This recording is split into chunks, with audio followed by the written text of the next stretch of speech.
بسم الله الرحمن الرحیم سڵاوتان لێبێ بینەرانی ئازیز و خۆشەویست خۆشحاڵم لە گفتوگۆیەکی تر لە بەرنامەی گفتوگۆ لەگەڵەوەی ئازیز و خۆشەویست و بەڕێزداین. بەڕێزان ئەمڕۆ تەوەرەی بەرنامەکەمان تایبەت کردووە بە موسیبەت لە ژیانی مرۆڤدا با میوانداری زۆر بەڕێز دکتۆر محەممەد پێنجێنی زانایی ئاینی. کاک دکتۆر زۆر بەخێر بێ و سپاس بۆ ئامادەبوونت. زۆر سپاسیەوەکەم هیوای تۆفیقتان بۆ خوازم.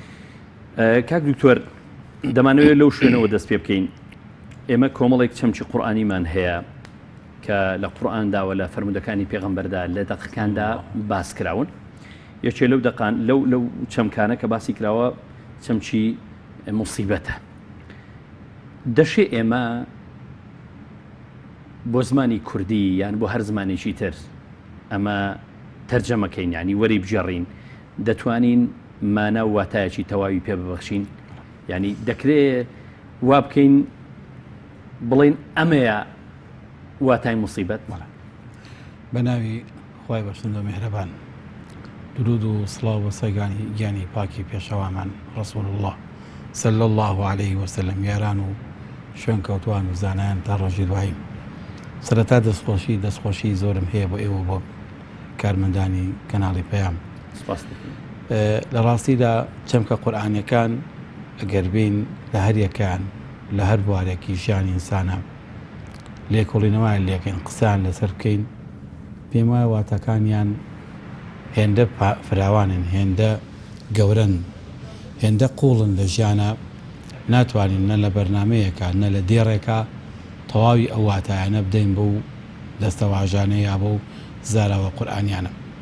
چونکە قورئانی پیرۆز شریعەتێکی خوای گەورەیە بۆ هەموو ئینسان دابەزیوە و بۆ هەموو ژیانە. بۆیە هەموو چەرکەساتەکانی ژیان لە ئێستەوە هەتا کۆتایی ژیان هەر هەموو لە قورئاندا ئەبێ گیان بێتەوە و هەموو مرۆڤەکانی سەر زەوی لە ئێستاوە هەتا لە سەیدنا ئادەم و هەتاکو دوای مرۆڤێ لەسەر زەوی بژی کەوابوو ئەبێ هەمویان لەژێر سایی ئەم قورئانەدا لە واتەکانی ئەم قورئانەدا ئەبێ بەرهەمەند ببن. لەبەرە ناتوانین چەمکێک لە چەمکەکانی قورئانی پیرۆز تایبەت بکەین بە یەک واتە لە یەک دێڕا لە یەک وشەیە لە چەند وشەیەکە واتای حەقیقەت و ڕاستەقینەی خۆی بدێنێ. وەکو پێم وتی پانتایی ئەم چەمکە قورئانیانە بەقەدەر پانتایی هەموو ژیان و هەموو زەمانە. لێکەوە بوو کاتێک کە من ناتوانین نە هەموو ژیان کۆکەینەوە لە دەستەواژەیەەکە مەغزاکانی تەمامەسم پێ هەموو ژیانە وەنە زەمەنیش توانین لە یەک تا کۆ بکەینەوە کەوابوو مادام وایە بە پانتایی ئەوانش چەمکی قورئانیش فراوانن. بەڵام ئەتوانین بەشێک لایەنێک لەو چەمکە بخەینە بەردید. ئێستا مەسەلەن من و تۆ تێگەشتنی من تێگەشتنی تۆ فڵانێکی تر لە چەمکی موسیبەت لە قورئانە ئەتوانێت وێنایە بکە، بەڵام ئەمە وێنایەکە لە منەوە بۆ ئێستا لە کاتێکی تایبەت لە مرۆڤێکی تایبەت بۆ زەمانێکی تایبەت ئەگوژێت لە زەمانێکی تر زەمانێکی تر تەفسیرێکی تر واتایەکی فراوانتر مانایەکی تر هەڵگرێ. ئەو واتایە لەو زەمانەدا بەرجەستە و بەرقەرار بوو بێ. ئێستا ئەو شەیە ئەو واتایە نییە. وەکو چۆن لە زەمەنی پێشی ناگەچینەوە خزمە مفەسیرەکان ڕاوەکارانی قورئانی پیرۆز واتایەکیان پێداوە ئەوەی کە لە بەرچاوی ئەوانە بینرا و بیسرا و هەستیان پێکردووە. بەڵام ئێستا هەر ئەو وشەیە چەندین واتە هەڵەگرێت، چەندی واتای تازەی پێدراوە تەوری ژیان بە پێی گۆڕانکاریەکانی ژیان واتا وەرەگرێ. بۆیە ناتوانین بڵێن تەنها ئەم واتایە ئەو واتای ئەم چەمکەیە یا ئەم چەمکە تەنها ئەم واتایە گەێنێ. ئەمە بەڕاستی ئەگەوا بکەین زوڵمە خۆی ستەمە لە چەمکەکە، ستەمە لە چەمکی قورئانی پیرۆز. زۆر باشە. خوای گەورە قورئانی پیرۆزدا دەفەرمێت قل لن يصيبنا إلا ما كتب الله لنا. دەمەوێت بپرسم کاک دکتۆر کەواتە هەر موسیبەتێک کە تووشی ئینسانە بێت ئەو لەسەری نووسراوە. نەخشی ئێمە لە توشبوون بە موسیبەت چییە؟ یعنی سوچی ئێمە کەواتە لە توشبوون بە موسیبەتە چییە؟ لە ڕاستیە پێشەکی ئەمەوێت لە چەمکەکە لە خودی ئاەتەکە تۆزێک ڕامێنین. بەڵێ خوای گەورە فەرمێ قل لن يصيبنا إلا ما كتب الله لنا. ئەم چەمکە ئەم تەفسیر ئەگەر بچینە سەری ئەبێ ڕابوەسی لەسەری، یعنی چی لە ما كتب الله لنا. لە ڕاستیدا ئەمە حەقیقەتێک هەیە، ئەویش کە خوای گەورە خۆیمان پێ ئەناسێنێ. لەفزی جەلالی الله و لەفزی ڕەحمان ئەم دوو ناوە کاتە ناوی سەرەکی خۆی. قل ادعوا الله أو ادعوا الرحمن. خوا دوو ناوی سەرەکی هەن، ناوێکیانی ناوی ئەڵڵایە، ناوێکیانی ناوی ڕەحمانە. ئەیەما تەدعو فەلەهو الأسماء الحسنى. ئەم دوو ناوە هەر کامێکیان بانگی دەکەی ئەمانە چەندین ناوی جوانی تریشی هەیە صفەتی پەروەردگارن. یەکێ لەو ناوە جوانانەی صفەتی پەروەردگار بە ناوی ئەلعەلیمە. یا علامە زانایە زۆر زانایە بە نهێنیەکان و هەموو شتەکانی گردون زانایە لە ئێستەوە هەتا کۆتایی ژیان نهێنێکی گردون نییە خوانەی زانێ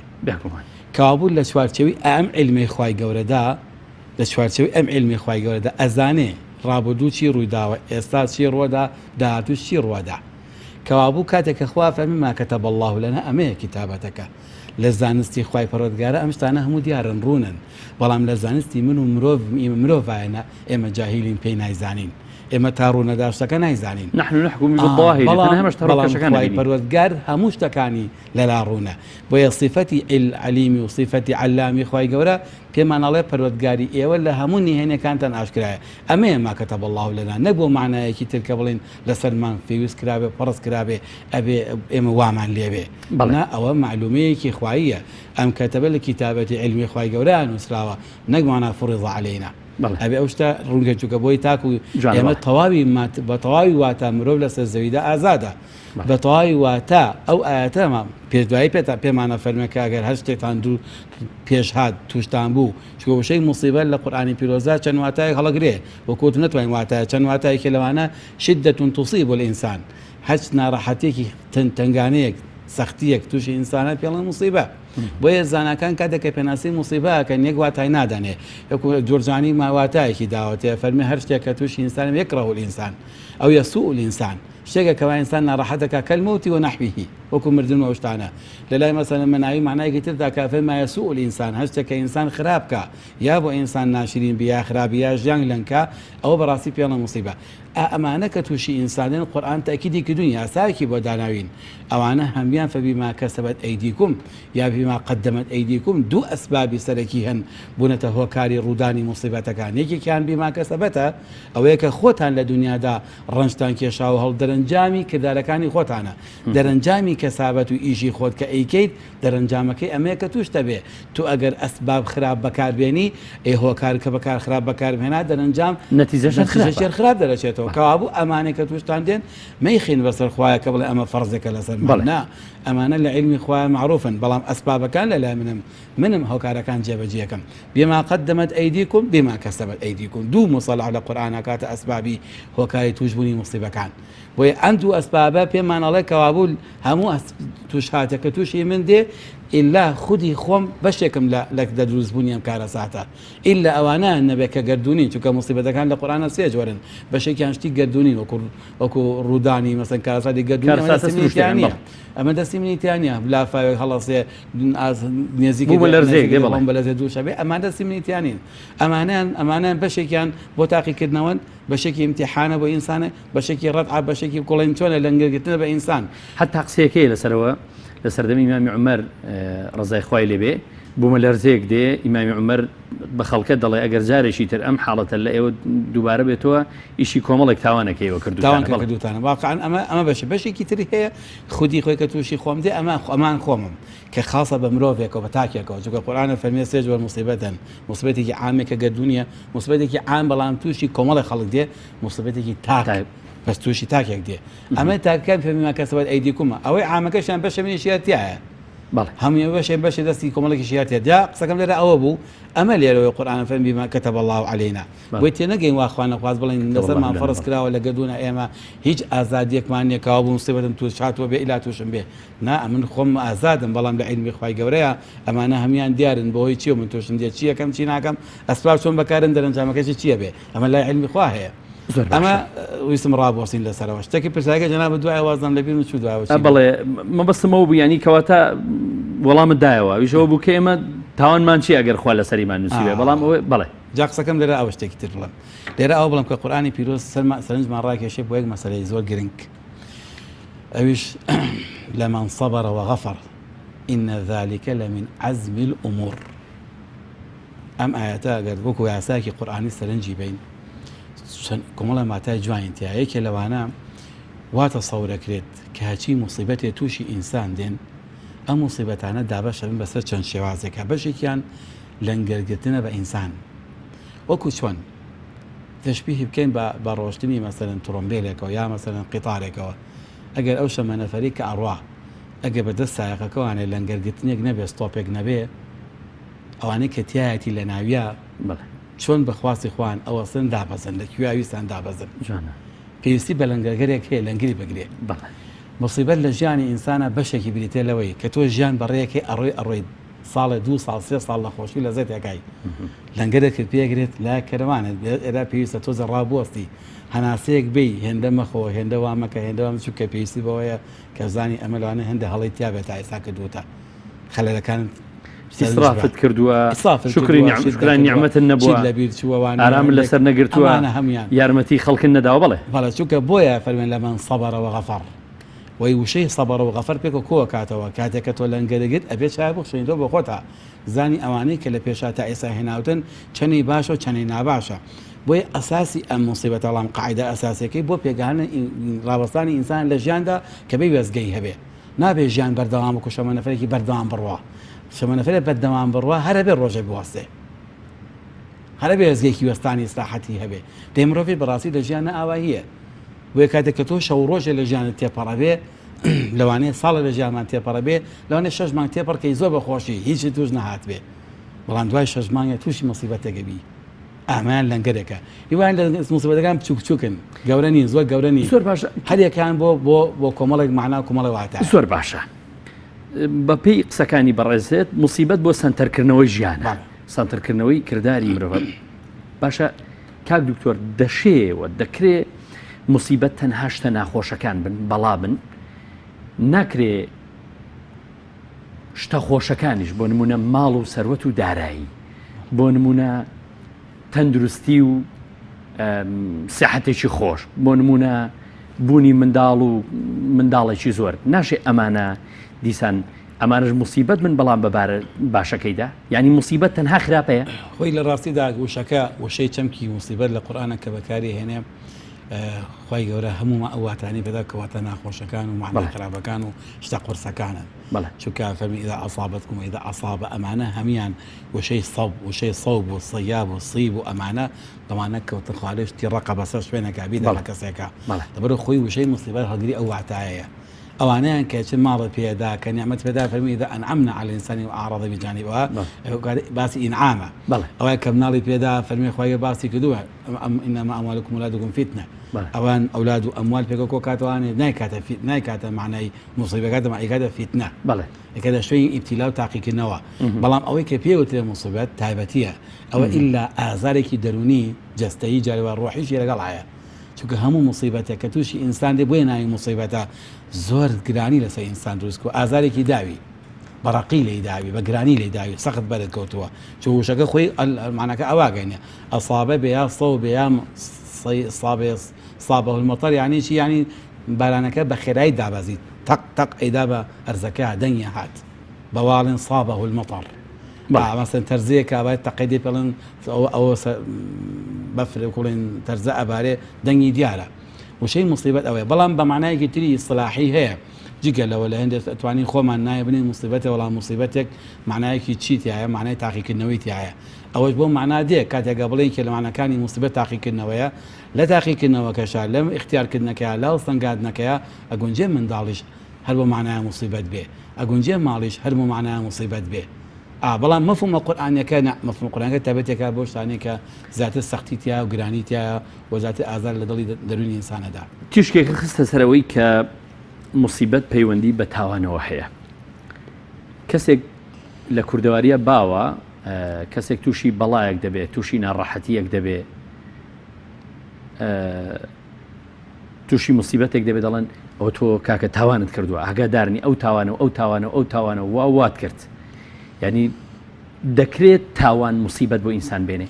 حقیقەتەن خۆی لە ڕاستیدا قورئانی پیرۆز سەراحەتەن پێوتوین دوی یاسای زۆر بەهێزی داناوە بەڵێ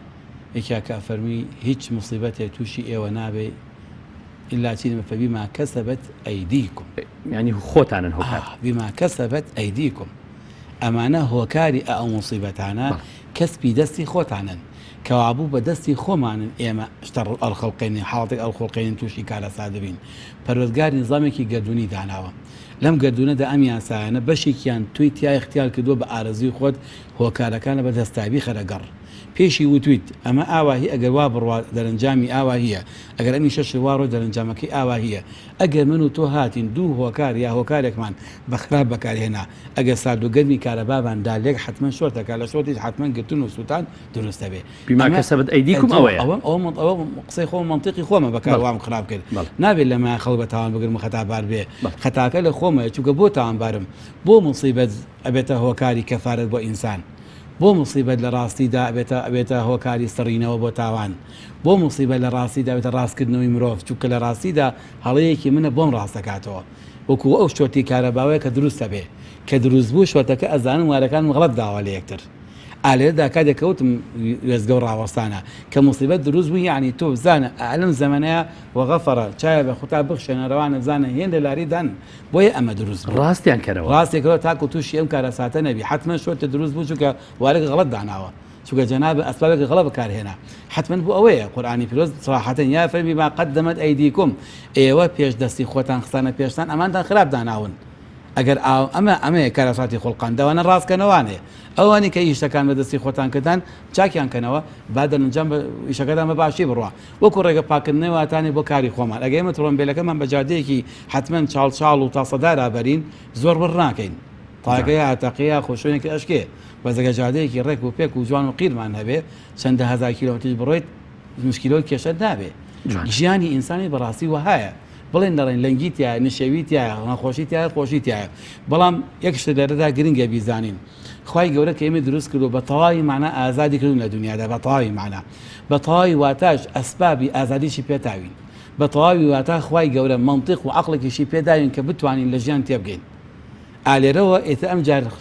مسەیری نەکردین مخەیرە کە بە تەواوی معنە مخەیرین لێرەوانە سەرنجی تۆدا تۆ چۆن ژیان بەڕێیەکەی پێشی دانای وێزگەکانی هەموو دیاری کردووە لە دنیادا سوکە بۆ بەڕاستی ژیانی ئینسان لاسایکردنەوەی گردوونە ئەم گردونی کە بەچاوی من تو ئایبینین هەموو دنیای دانەدانەکانی گردون ئێمە بە لاسایی ئەوان بکەینەوەوانێ چونکە ئەوانەها ژیان ئەگەر سەیرن جدی ئەم شتانە بەڕاز نەڕۆن چی ئەخڵقێ ئەگەر بێ مەسەن هایدرۆژین نایترۆژین مەسەن بۆ نمونە دوو گازی دژ بە یەکتر تێکەڵ بکەین دوو چی بکەین چی دروستە بێ هەموو کارەسەخت دێکاوە بێمە ژواڵێ ئەڵێ تۆ سەیری دەروبەری خۆ بکە عالەم بڕوانە بەس دەروبەری خۆت و ژیانی خۆتە لێوانە ژیانی خۆ ڕێخەرەوە وەکو ئەوان چۆن ئەگەر ئاوایکیان گرتووە جوانەکەی ڕێکراون تۆش بێژیان ئاوا ڕێخەی ئەگەر مخالەفەت کرا ها چۆن یاسا گردونەکان مخالەفەت دروستە بێ کەرەسا دروستەکە تۆش بامان شەوەیت ژیانی تۆش ئەگەر مخالەفەت یا بوو کەرەسا دروستە بێ جا مخالەفە بەشێکیان تاوانن گوناهن ئەیەکەم بەشێکیان بەڕاستی خەتای ئەوەیە کە ئێمە نەمانتوانیوە نیعمەتەکان کە لە خۆیان بەکارمان نەیت فەدەمان باش نەکرد لە شوێنی خۆ بەکارمان نەیەناون کە بەکاریان ناین لە شوێنی خۆیان ئێمە خوای گەورە کاتێک مادیەک دروستەکە لە گەردوونە بۆ خزمەتکردنی ئینسانە بەس ناڵە بەکاری بێنە بیکە بە کۆمەڵکوژ بۆ ئینسان ئەو گازانی کە لە گەردون دروستیکردون بۆ خزمەتن بە من و تۆ بەڵام هەر کاتێ من و تۆی مرۆڤ بەکارمەهێنا کردمانە قومبەلەیەک و دامان بە وڵاتێکە هەزاران خەڵک کوژێ ئەمەیان موسیبەتەکەم تۆ دروستمان کرد هەزاران کەسمان کوشت جوانە ئەسبابەکەم خراپ بکرد ئەو گازە گەردونی خراپ بەکارهێنایەوە لەمە سەی گونابارم من تاوانبارم لە بەرامبەریە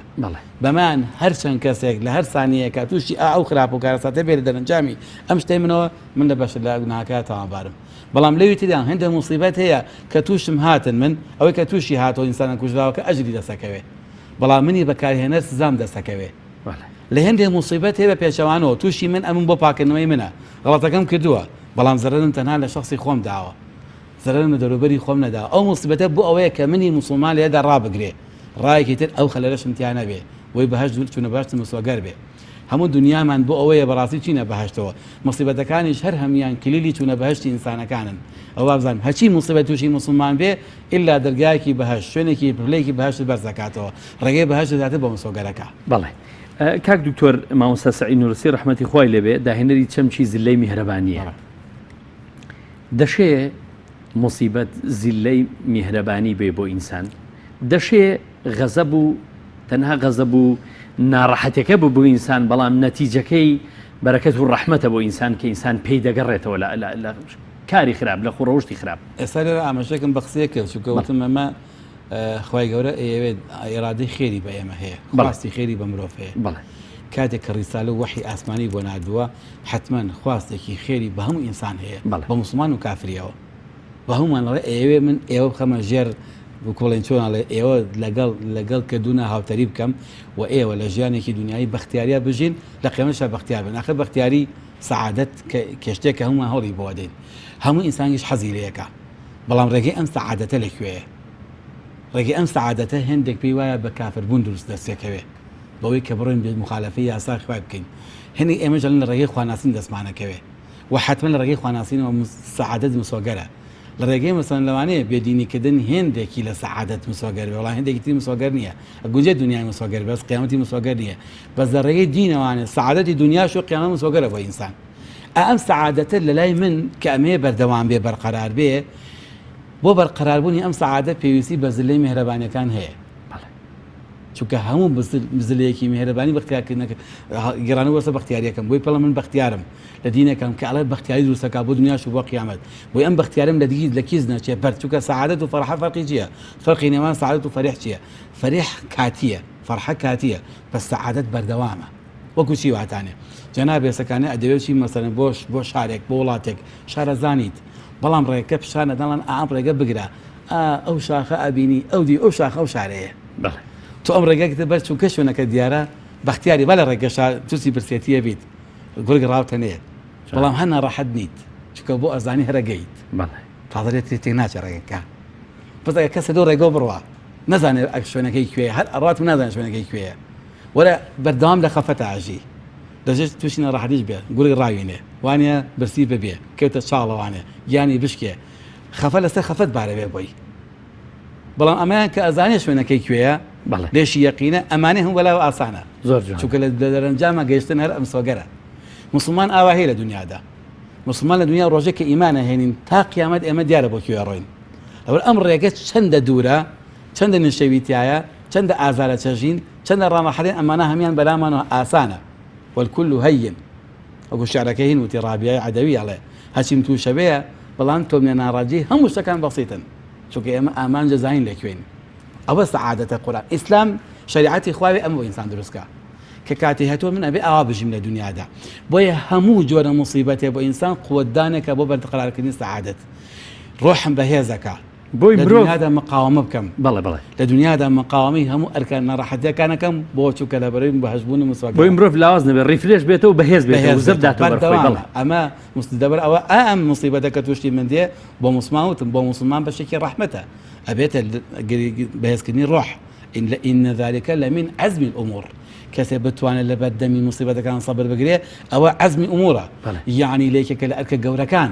کارە گەورەکانی ئەنجام داوە، چونکە لەبەرەوەی ئەوێتە پیاوێکی ئاوا ئیشی گەورە کاری گەورە باش ئیشە گەورەکانی خۆی بەردەوامێت ناچێتەوە، حەزیمەتی دەبێت بڵێ بەردەوام لەگەڵ یاتی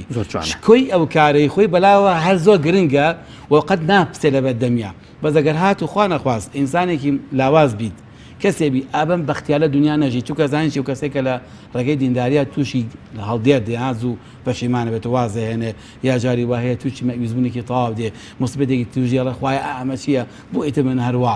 ئەوە بابزانێ هەستی بە بەختیاری تاسە نەزان سەعادەتی ئیمان چییە، هەتا ئێستا نەیزانی بزانێت سەعادەتی ئیمان چەنە گرنگە، ئەوانەی بەلاوە زۆر بەسیتە. زۆر باشە کاک دکتۆر، دەمەوێت بپرسم تاقیکردنەوەی مرۆڤ یان با بڵین مصیبەت کە تووشی مرۆڤ دێت لە مرۆڤێکەوە بۆ مرۆڤێکی تر جیاوازی هەیە، وەکو چۆن ئیمان زیاد و کەم دەکا، بەقەدەر ئاستی زیاد و کەمی ئیمانەکەش ئینسان مصیبەتەکان جیاوازن؟ حتمما هەموو شتێک کۆڵێ لە قسەیەکمان هەیە ئەڵێ خوای گەورە کە باران ئەبارێنێ بەقەدەر پێویستی ئەرزەکان و زەمینەکان باران ئەبارێنێ، کاتێک کە خوای گەورە ڕەحمەت ئەڕێژێ بەقەدەر کرانەی دڵەکان و ئامادەی دڵەکان ڕەحمەت ئەڕێژێ، کاو لە دنیاشە مصیبەتەکانیش هەر بە هەمان شێوەن ئەگەر ڕەحمەتەکانە وەکو چۆن لە کابرایك تاجرێک بازرگانێک لە دنیا کەسابە دەکە ئەگەر سەرمایەکەی زۆر بوو حتمما قازانجی زۆرە لە ئەنجامی زەریریشی هەر زۆرە، ئەگەر زەریش کە زەردەکەشی زۆر بەرەکەوێت بێگومان، بەڵام سەرمایەکەی کەم بوو زەردەکەشی بەهماشەوە. ئێمە بەڕاستی ئیمانیش هەروایە لە دنیاشە هەروین، بەقەدەر چۆن ئەگەر مەسەڵەن من ئەجرم زۆرە کاتێککە ئیشێکی باشەکەم لە دەرەنجامیشە مصیبەتەکەشم بەقەدەر ئەندازی ئیمانەکە و بەقەدەر ئەندازەی حوبەکە و خۆشەویستیەکەمە، بەقەدەر ئەندازەی لێبڕانەکەم و بەقەدەر ئەندازەی ئیخلاسەکەمە، چەندە دڵسۆزیم پێیە، چونکە سەرێکەی پێغەمبەران سرودی خوایان لەسەر بێ ئاخوا یەکێک لەوانە گەورەترین کەسان پێشەنگی کەسا هەموو مسلمانان لە بەڵام موسیبەتەکانە زۆرترین بەشیان هەبووە لە موسیبەت و ناڕەحەتی و گرفتەکانە بۆ چووکەوان قووەت و شخصیت و مەکانەتەکان ئەوە خوازێ یا نابێ قاید و پێشەنگ بن یا نابێ پێغەمبەراتی بکەن یا نابێ هەڵبژێراوی ناو خەڵک بن یا نەبێ لە خەڵکی زیاتر تەحملی ناڕەحەتیەکان بکەن بەڵام ئەو کەسێکی سادە و ئیماندارە بەسەر بکۆن بەقەدە ئەو بەرپرسایەتێکی گەورەترینی حتە موسیبەتەکانی ئەویش کەمترن بەڵام هەر کەسە لە ئەم قسەیەمان ئەمەیە وەکو لە سوڕەتی سەیدنا یوسفا قورئان بۆمان تەسویرەکە عام واقعە سەیدنا یوسف لە ناو عایلەیەکایە خۆ بنەماڵە پێغەمبەرە دوودی خوای لە سەیوانە بەڵام لەناو هەموو کوڕەکانە لە 11 کوڕا ئەم کوڕیان زۆرترین موسیبەتی بەسەردادێ بۆ چونکە بێتە پێشەنگ و قیادەیە گەورەترین گۆڕانکاری دروستەکە ئەوکانتر ئەو کەسێتیان تیانی مەسئولیەتە کوڵان لاگرن بە مناڵی دێ هەر بە ناڕەحەتی دێ هەر بە گرفت و ناڕەحەتی و خەفەت دێ بەڵام دەرەنجامی شەکە بێتە قاید و پێشەنگ ناڕەحەتیەکان زۆتر ڕۆکەنە ئەو تاکو مەسەن بناڵە کەسەکانی تر هەر ئەوە دووری باوکە چێژێ هەر ئەوە خەفەتی دوورە وڵاتیە چێژێ هەر ئەوە مەسەرن کۆیلێتی ماوە لە ماڵەکە هەر ئەوە مەسەرن فەقیرە لە زمینەیەکی زۆن لە بارە گەورە ئابێ ئەمانە هەمین معنی ئەوەن کەوابوو بەقەدەر ئەندازەی موقعیتمان لە ژیانە موقعیتمان لە بەردەم کۆسپەکانە موقعیتمان لە بەردەم مەسئولیات و بەرپرسیادە لە بەردەم ژیانە حتما موسیبەتەکانی زیاترن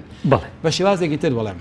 قووەتی ئیمان لە ئینسانە هێزی ئیمان لە ئینسانە و هێزی دڵسۆزی لە ئینسانە وعشق بوونی بۆ خوای پەروەردگار و خۆشەویستی بۆ خوای گەورە حتما ئەوە زیاترە بێ بەقەدەر ئەندازی ئەوە موسیبەتەکان لەسەر ئینسان بۆ ئینسانەکە گۆڕێ یان ناکرێ بڵین کاکتۆر خوای پەروەردگار یەکێ لە سیفەتە جوانەکانی دادگەری و ڕەها و مطلق لای خوای پەروەردگارە خوای گەورە دەزانێت مرۆڤەکە بەقەدەر کام موسیبەتەیە بۆش تاقی دەکاتەوە حتما بۆی مرۆڤ ئینهیار نەکات ناکرێت ئینهیار شکست بێنێت قسەکە ئەتوانین بە شێوازێکی تری جوانتر بۆ بەسن کە جەنابە فەرمووت تەکلیفی خوای گەورە ناکات لە دەرەوەی توانە ئینسان بێ بەڵێ ئینسانی دروست کردووە لە توانایەکە ئەو توانانش لە منەوە بۆ کەسێکی تر جیاوازن هەر کەسە بەقەدەر ئەندازەیەک توانای هەڵگرتنی هەیە توانای قبولکردنی هەیە توانای مەسەر بەرجەستەکردنی هەیە توانای ڕازی بوونیشی هەیە بۆ قەدەر ئەو ئەندازە خوای گەورەی داتێ بە کورتەکەی خوای گەورە ناوێت لە ڕێی موسیبەت و عەبدەکانی خۆی کافر کاتەوە پەروەردگار ئیرادی ئەوەی نییە نایشەوێ خوای گەورە لە ڕێی موسیبەتەکانەوە عەبدەکانیشی مەعیوزکە تووشی یەسی تەواویان کە بۆیە فەرمی ئینەهو لا یەئەسو من ڕۆحی إلا القوم الكافرون حتما لە ئیمانداران نییە قەت مەعیوز بێ لە چی لە ڕەحمەتی خوای گەورە ئەوە صفەتی ئیمانداران نین پەروەردگار نایە لەنەوە ئیماندارانە ئەمە بخڵقێ ئێوەی ئیمانداران بەردەوام چووکە لە مەحەبەتێکە ئاژین خوایگە ناسن کە قاهرە خوایگە ناسن کە عەظیمە خوایگە ناسن کە حەکیمە خوایگە ناسن کە ڕەحمان و ڕەحیمە ئابم وەسفە جوانانەوە کە ناسی بێتوان قەت لێ مەعیوز نابی لەیش بنەکە لە مەعیوز نابی لە کامەی دەرفەتی ناڕەحەت و گرانیایە لەو سەختە کادا سەختانەی کە زۆر سەختن ئالەو کاتێک کە قورئان تەسویرێکا لەگەڵ پێغەمبەران لەگەڵ قەومەکانی خۆیان وتیان مەتا نەسڕ الله ئیتر کوا هێشتا هەناسەیەکی ئاواهی خوای گەورە سەرزەنشتیان نەکا لە دوایە بۆ هاتان وت ئەوە صیفەتی ئیمان ئەم پرسیارە لەوانەیە صیفەتی ئینسانی ئیماندار نییە ئەمە جۆرە لە یەئەسبوونی پێوە دیار بێ بۆیە قورئان لەسەر ئەمە سەرزەنشتی کردن خۆ لە خزمەت پێغەمبەرێکی شاعژین بەڵام دیارە موقعەکە زۆر سەختە مسلمانە گەیەتە ئاستێکی وەها گاتە ئەم حەدە بەڵام قورئان ێستا خێرا خوای گەورە ڕاستیەکاتەوە بان کە ئەمە هەڵەیە مسلمانان وابڕێن چاوەڕێ بن ڕەحمەتی خوای ئەلا ئین نەصر الله لەقەریب دوای ئەو حاڵەتە ئەفەرمێ سەرکەوتنتان نزیکە بەڵام دوای ئەو حاڵەتە ئەلا بەڵام بۆچی ئەمە لا ئین نەصر الله قەریب بەڵام بۆچی ئەمە لیەمیزە الخەبیث من الطیب بەڕاستی چووکە هێندێ دەروون هەیە کە پۆی پۆخڵەواتە ئەم پۆخڵەیە لە ڕیزێکی پاکابێ خەلەلە بۆی تاکو ئەمانە لەگەڵ ئەوانە جیا بە بناوانێ ئەمەکێکە لە حکمەتە گەورەکانی موسیبەتەکان جا ئەم موسیبەتانە بۆ ئەم تەمیزە ئەو کاتە بچووکەکان ئەوانەیە کە لە بەدەم موسیبەتە قەزەمن کۆلەن دەرەکەون خێرا هەر بە دەرکەوتنی موسیبەتەکە و دەرەکەوێت چییە بەڵام ئەوەشی کە مسلمانە قەڵایەکی گەورەیە موسیبەت چەندە سەخت بێ قالوا إنا لله وإنا إليه راجعون یەک دروشمیان هەیە هەرچەند موسیبەتەکان گەورە بن ئێمە ئینا لله وإنا إليه راجعون ئەمەیە دەستەواژەی بەرامبەر بوونەوە لەگەڵ بۆلا چووکە ئێمە بەڕاستی دروستکراوی دەستی خوای گەورەین موڵکی ئەوین کە مادەم ئەو دروستی کردوین حتمما نەزانین خوای گەورە موڵکی خۆی زایە ناکە حتمما خوای گەورە قەت موڵکی خۆی لەبیر ناچێت بەردەوام دەستی پێمانەوەیە وإنا إليه راجعون ئەبەم سرودە جوانە بەرە ڕووی بۆسینەوانێ موسیبەتەکان هەرچەندە گەورە بن هێشتا بچووکن. بەلامانەوە تێپەڕانی شتێکی ئاسایی دەبێت. کاک دکتۆر لە ڕژێ ڕۆشنایی قسەکانی بەڕێستا کە زۆر مرتاحم بە گفتوگۆیەکەمان دەشێ بڵین موسیبەت پێویستێکی ژیانکردنی ئینسانی ئیماندارە یان شتێکی نامۆیە و دێتە ناو ژیانەوە. لە ڕاستیدا نەیشلام لە قسەیەکی جوانی نابلوسی هەیە ئەو لە تەشبیهێکا بە ستۆپی سیارەوە ئەڵێ ئینسان لە ژیانە ئەگەر بەردەوام هەر بڕوا گوێنێ دەیتێ وەکو مناڵێک واتانێ سیارەوەت ئەگە ئەو ستۆپەی نەبێ جابەجار ڕابوەستی سەرکەوی دابەزی وانێ لە هەر شوێن کاویستی لا بدەی ئەوە کاوم ئەو سیارەیە خزمەت بە ئینسان ناکە نابێتە ئالەتی ئامڕازی خزمەتکردن. ئەگە ژیانیش ئەمانێتیانە بێ ئەو ژیانە خزمەت بە ئینسان ناکە بۆ ئەو کاتە لەزەت لە ژیان ناکەین. لەزەتی ژیان قورئان پێی وتوین ئینە مع العسر یسرا دوو شت هەن پێکەون لە دنیادا لێکیان کەی نەمانێ ژیان تاڵە بن. ئەگەر ئێمە تاریکیمان نەبینە قەت قەدی ڕۆناکیمان نازانی. ئەگەر تۆ تاڵی چەشت نەکرد بێ نازانین چی شیرینی چەند خۆشە. ئەمانە هەمویان لە دنیادا وان ئینە مع العسر یسرا لەگەڵ هەموو خۆشیەکە جۆرە لە ناخۆشیار هەیە وی لەزەتی ئەم خۆشیە بزانی ناخۆشیەکە لەگەڵ حتمما هەیە. جا ئەم بوونە شەر نییە پێکەوە بن بەڵام نزیکت لەیەکەوە بە کورتەکەی لە ژیان تەبیعەت و سروشتی هەروایە دەم دووشتە پێک هاتووە نە هەمی خۆشیە لە هەمی ناخۆشیە پێکەوە بە هەردووکیان دیوەکانی شەو ڕۆژ بەشێکی تاریکی بەشێکی ڕووناکیە ناڵێ هەمووی ڕووناکی هەمووی تاریکی لە ژیانە شتەکان دابەش بوون تامەکان دابەش بوون بەشێکیان تونن شیرینن ساڵن وانە تفتن هەموو یەک تام نییە. ئەگەر یەک تام جۆر تام لە دنیادا هەبواە یەک جوان بۆن هەبووە هەممە ڕۆوەڕزاوی نەمانە خواردن یەک جوان بۆن وایە قەت لە خۆمان نادا بۆنمان ناکرد بەڵام ئەمەندە بوون گوڵی جوان و بۆڵی جوان هەیە هەر تێر نابین لەویان تێرەکەین ماوێنجا حەزم لەوی تێدا ئەمجا حەزم لەوی تێنانە قەت حەزمان کۆتایی پێ نایە. حەزکردن لە ژیانە یەکێ لە ئەمەنجەکانی خۆش ئۆکۆڵین ژیان حەزکردن لە ژیان ئەم تەنەوە و شێوەز جیاوازانن. بۆیە بەڕاستی ئەم موسیبەتانە لە ژیانە بۆ ئەمەیە بۆیە حەز لە ژیانکەی کاتێک کە تۆ ئەبیستیت ئەگەر ئینسان دڕکێچێ بە قاچیا خوای گەورە گوناهێکی لێ هەڵەوەرێنێ ئەگە دوو دڕێک بێ دڕکێک گەورەتر بێ ئەگە مەسەن لە سێقاتی دڕکێک گەورەتر بێ ناگە فیشەکێ بێ ئەگە چاقۆیەکی گەوەستی ئەگە چی گەورەی کە هەموو ئەمانە ئەجرەکان زیاد دەکەن.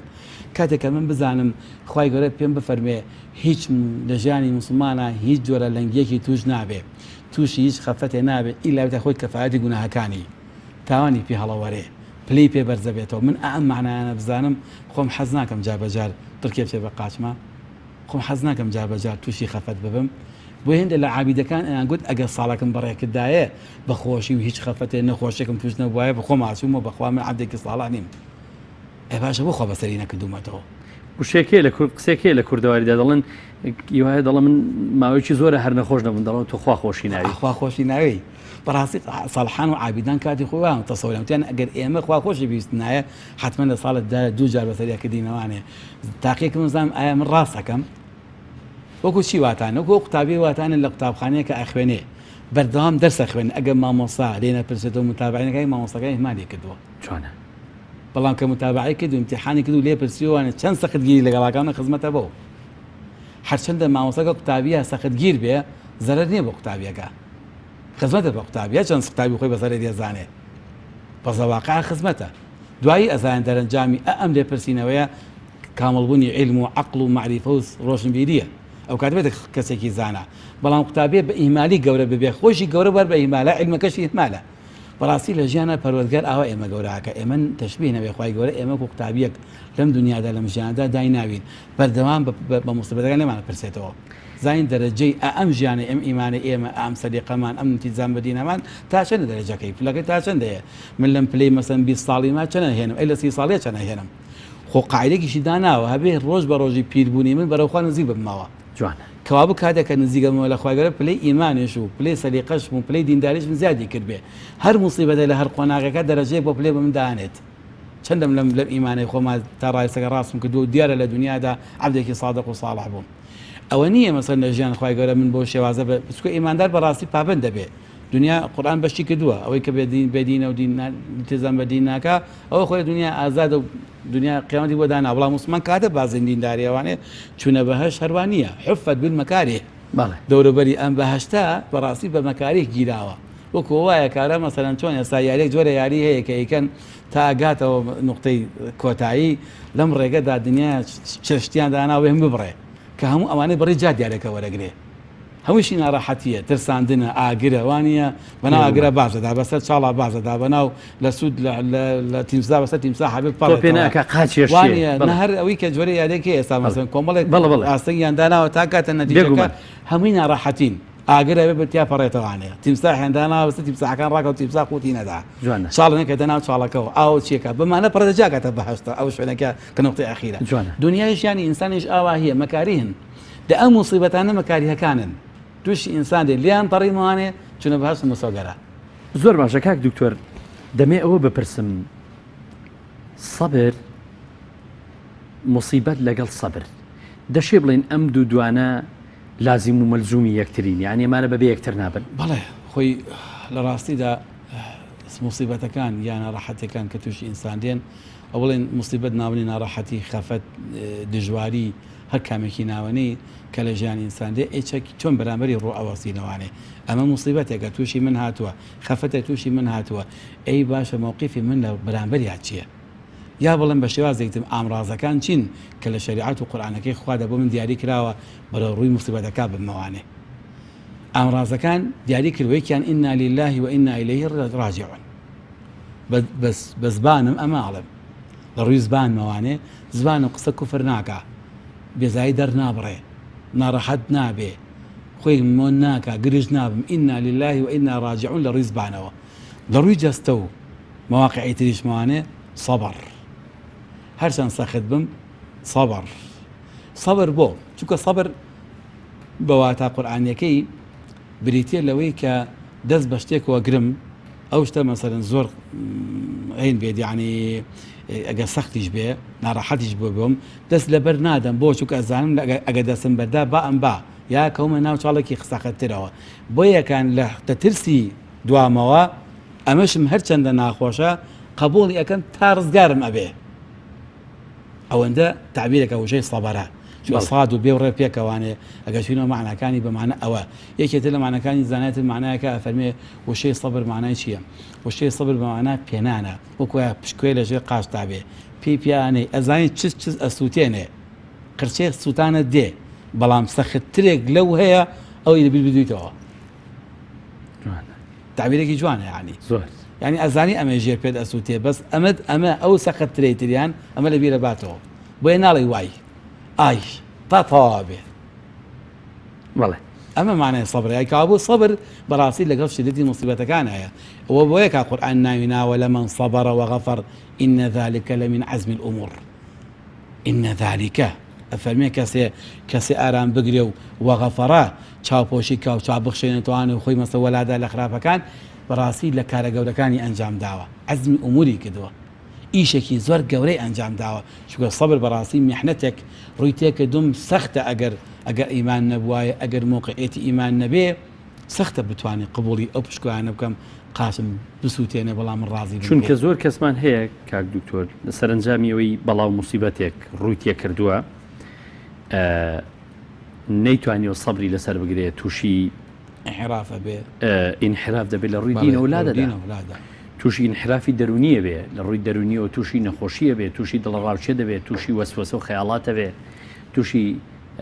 هەموو حاڵەتانە دەبێت جاری وایە نەخێ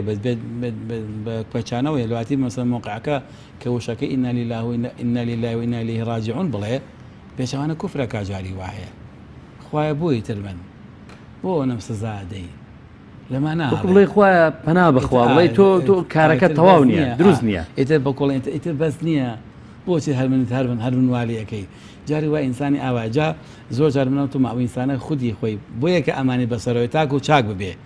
هەر بەردەوام موسبەتەکان سەری بارە بن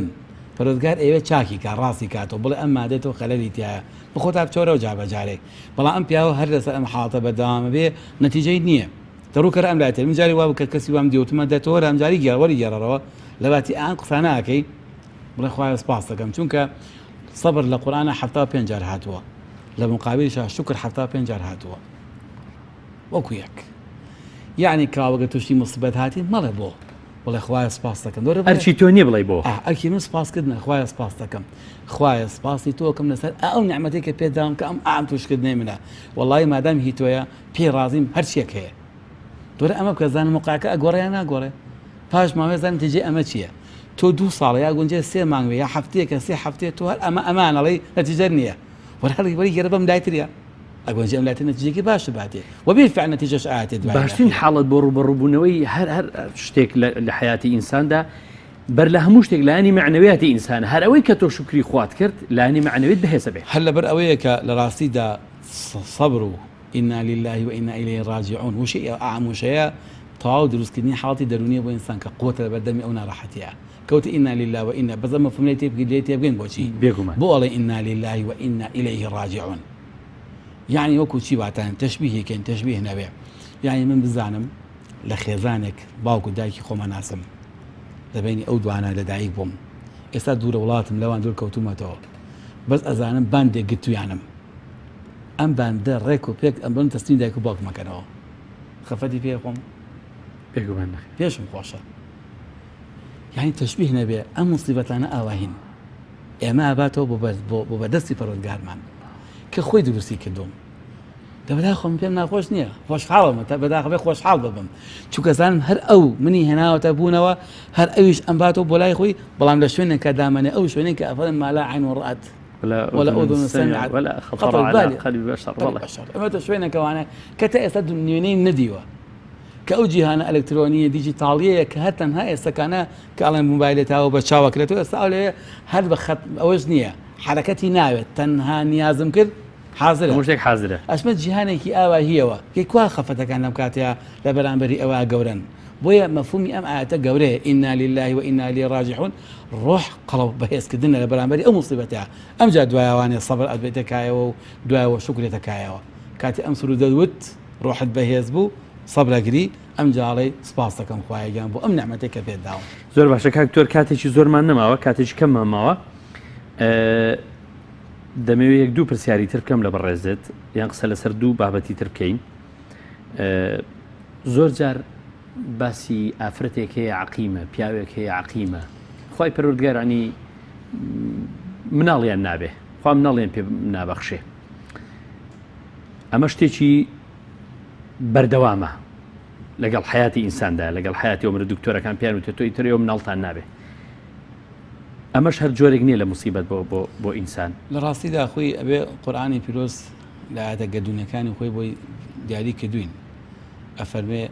هێندێکی داناوە وەج علومی شاو عەقیمە بەڵێ هێندێکی بە نەزۆک دروست کردووە هێندێکیش منداڵی ئەبێ و منداڵ خاوەنی منداڵە هێندێکی شێ مەسەرەن بەم شێوازە کە لەبەین زاوزێکردنی یاناخوای گەورە بەرهەمەندەکە بە چەندین منداڵ هێندێک منداڵی پێدا هەموو ئەمانە ئاەتی گەردونی خوای گەورەن لە ناو ئینسانەکانە بەڵام ئەمانە هەمویان ئەسبابیان هەیە ئەسبابەکانی بەشێکیان گونجێ ئینسان توانیان چارەسەریکە بەشێکیشیە چارەسەر نابێت قسە لە سەروانەی کە ناتوانێت چارەسەر ئەوەی کە چارەسەر نابێ بەڕاستی خۆی لە خۆیدا ئەبێ بزانین لە دنیادا نیعمەتەکان دابەش کراون خۆشیەکانیش بە هەمان شێو لە دنیادا دابەش کراون خۆشیەکانیشن نیعمەتەکانیشن دەرگای خۆشیەکانە زانین لەکوێ دەگەن ناخۆشیەکانی لەکوێ جاری وا هەیە هەموو ئینسانێک لە دنیادا هەرێک کەسە بە گوێرەی خۆی بە گوێرەی شوێن و موقعیەتی خۆی وەزیفەیەکی پێبەخشراوە ئەم وەزیفەیە کە من پێم بەخشراوە بۆ ئەداکردنی هەوڵی بۆ دەم محاولەی بۆ ئەەکەم نیعمەتێکە ئەمێ بیگەمێ بەڵام لەو موقعەک محاولەکە نەیگەشتمێ ئیتر خوای گەورە تەکلیفم لێ ناکا من بگەمە ئەوەی ئیلا ئەبێ منداڵم ببێ ئیلا ئەبێ ئەو فڵان پلم مەسەڵەن دەستکەوێ ئەوەی کە لەسەرمە من حاولاکەم کە محاولەکەم کردو نەگەشتمێ ئیتر لێرە ئەمجار ئەگەر نەیگەشتمێ من مقصیر نیم وەکو پاداشتم هەیە قسەکەم لەسەر بەردەوامی ئەم جۆرە حاڵەتە بۆ جایستا ئەمێ قسە وەڵامی ئەو بەمەوە ئەگەر مەسەلەن تۆ محاولەت کرد هەر مایەوە هەر عەقیم بوو بەڵێ هەر منداڵیان نەبوو بەڵێ ئالێرەدا ئەم منداڵ نەبوونە ئەوێ ئەگونجێ بەشێ بێ لە تاقیکردنەوە ئیمتیحانێکی ترە لە ئیمتیحانەکان بۆ ئەم دوو کەسە بەڵێ ئەمە تاقیکردنەوەی کە لە تاقیکردن پیان ئەڵێ بە زبانی حاڵ ئێوە ئیتر ئالە موقع ڕابوەستن دوای گرتنەبەری هەچی هۆکارەکان هەیە نەتیجە نەبوو ئیتر چاوەڕێی فەرمانی خوای گەورە بە بڵێ ئینا لله وئینا ئیلەیهی ڕاجعون لەسەر ئەمە سپاس کە بۆ